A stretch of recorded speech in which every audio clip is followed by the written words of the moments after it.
Nictastic Art. Thank you so much for stopping by the channel tonight. On the painting we're going to be working on, we're going to do a pour, a stacking of the colors, and then we're going to wreck that. We're going to do it on a white background. I'm really pleased with this technique. I think this is actually something that I'm going to be doing a lot of. So I appreciate you stopping by to take this journey with me. Let's get started. Okay, we have got an 18 by 24 canvas that is taped and has little stands on it. We're going to be using some gorgeous colors. I was mixing up colors all day and doing some drip tests, so here's what we're working with. We do have a Payne's Gray and an indigo. They will dry differently. The indigo, especially when it gets mixed with white, is very, very beautiful. I've got the cadmium orange, and that is a Soho brand. I've got the Artist Loft orange, which is the darker of the two. I have this really pretty color that I mixed with phthalo green and a metallic from Arteza called Pearl Olive Green. I wanted the little bit of the gold shine to it, so that's why I went that route. But I wanted the phthalo in there to kind of deepen it up, to give it more of a cooler tone. So those are the colors we're working with. So we're going to create a puddle, and then we're going to wreck that puddle. And I'm going to work from my perspective, so you guys are seeing it from a side view. But we're going to go with, I think we're going to go with a big circle of color right here. Okay, that is the Payne's Gray. So that is the darkest of the colors. And then from there, I'm going to actually alternate some of the colors as they represent in the circle here. So there's that very, very pretty combination of phthalo green and the pearl essence from Arteza. Beautiful color. Now because that's got a green, and I don't want it to go muddy, I'm going to be careful with the next color that I put there. I think we're going to go with the oranger, or the yellower of the two oranges that we're going to pop in here.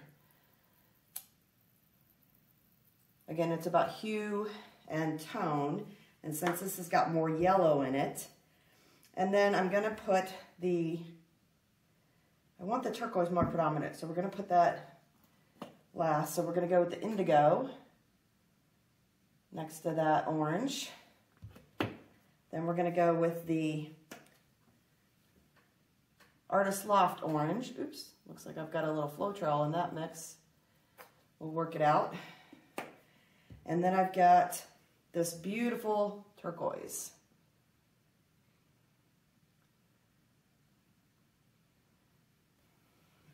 Now the question is, do we do another round of colors, or are we going to go for minimalist? And I think I'd like to minimize this. We could add more color later if we find it's not landing in the right spot for us. But we're going to kick this out. We're going to kick it in an arch. Boom, just like that. Okay, well, we didn't want that bubble. But I said I was going to be gentle, and I didn't. I wasn't gentle again. Okay, so when you have things like this happen that you don't necessarily want to ruin your composition, and I don't know that it would ruin it yet, but we're just going to kind of tuck these off and away. We've got enough white base on here right now that it's not going to be an issue as it dries and levels out. I know my hands are a mess, guys. I can't really work in gloves, so... But that's pretty interesting right there. So I do want to get rid of that bubble though. All right, we're going to just take a couple more swipes through this. Oh, that's pretty. I like the ribbon effect that happened there. I did touch down to canvas though, so I do need to pick the tool up a little bit more. See, given that that was right there, I'm going to want to move that. Touch this green off here down at the bottom. Can. Just wrecking this, but I'm looking how it's all working out and laying out together before I just dive into it. So I kind of feel like I want to come higher up and occupy this space a little bit. So we're going to be right there. And I'm looking for one, maybe more of those. We're going to circle this. get those big, big air bubbles when we do this.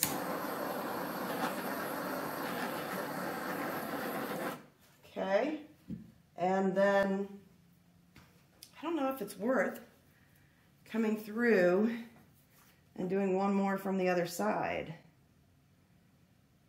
I think I want to go this direction.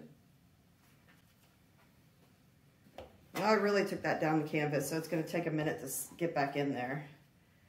Yeah, I think that was what we wanted to do there.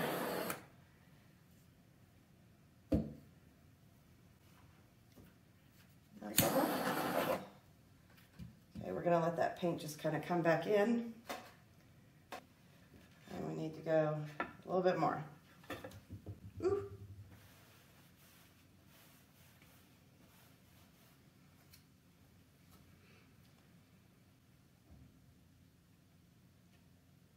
Okay. Yeah, you can start to see some of the white is sliding off now, depending on which way this stretcher bar is leveling. So I don't want to lose any more of the bottom. And we're going to tilt from here. Okay, so I'd like this to stay where it is, but I do want to just kind of shift some of this paint around. All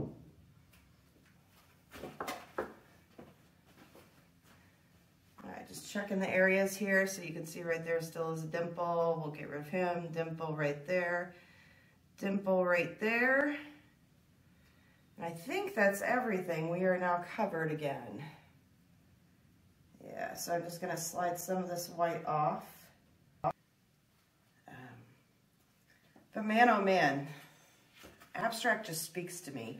And I also like minimal things, although you couldn't tell it to look at some of my work, because I get so excited about the colors. Colors drive everything for me. It just makes me happy. And I don't love the combs, the marks that I just made. I wish I had left it alone. And I knew that I was gonna feel that way. But this is what we do, right? We're trying new things out to see what we like, what we don't like, with the different techniques. All right, we're gonna do this.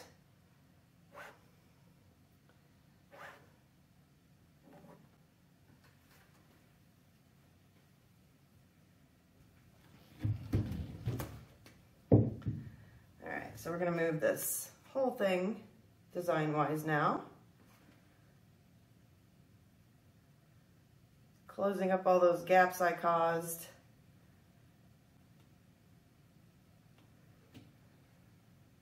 Okay, we've got to bring that back down a little bit now.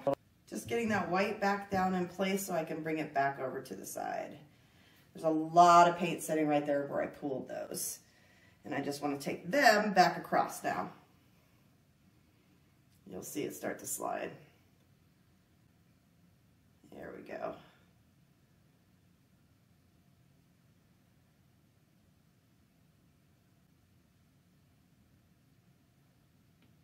Perfect. Ooh, I like that feather effect though. Huh. All right, I don't want to take things too far to where I'm not happy with the results. I did want this to be kind of a minimal pass through this, so I want to see what's happening here.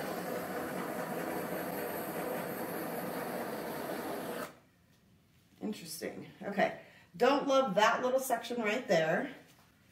Don't mind the comb marks as much now. Okay. Interesting. Just checking composition here.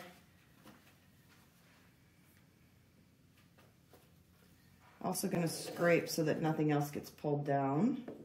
And I don't want anything else being pulled on this side. So taking that white off of there. Okay. It kind of looks like a bird, kind of a swan, kind of a lot of different things that I'm seeing here. I am going to take this green and the end of a paintbrush. I'm going to do a couple things here. I'm going to just dot here.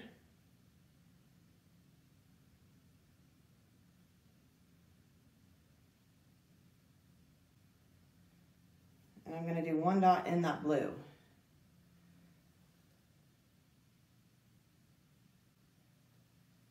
Nice, okay.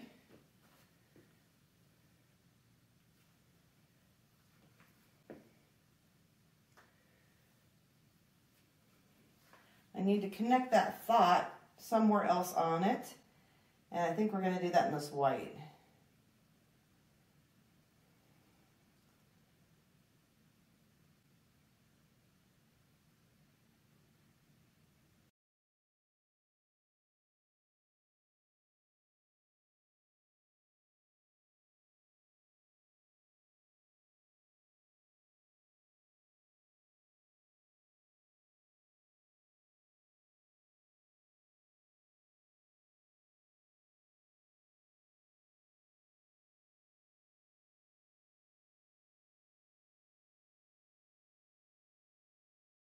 Yeah, I think I want a shorter, I'm going to do it.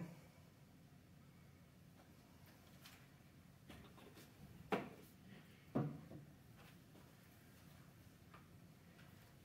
then I'm going to integrate this a little bit more.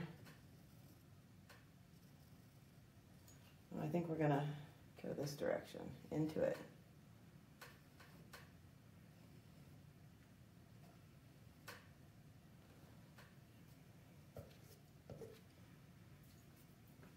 And here are the dried results. Oh my goodness, I love the way this turned out. I see so many different things in here.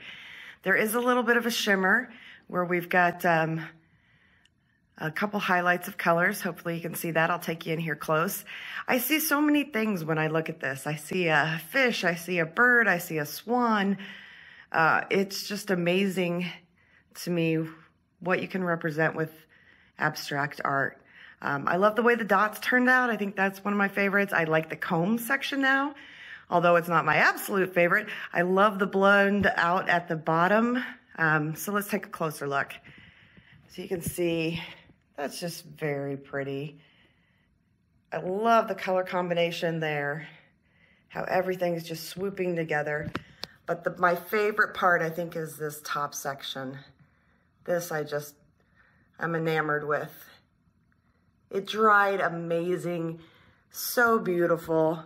Let me know what you guys think in your comments below. I'd really like to hear your thoughts on this particular piece. Thanks for stopping by. Find your bliss.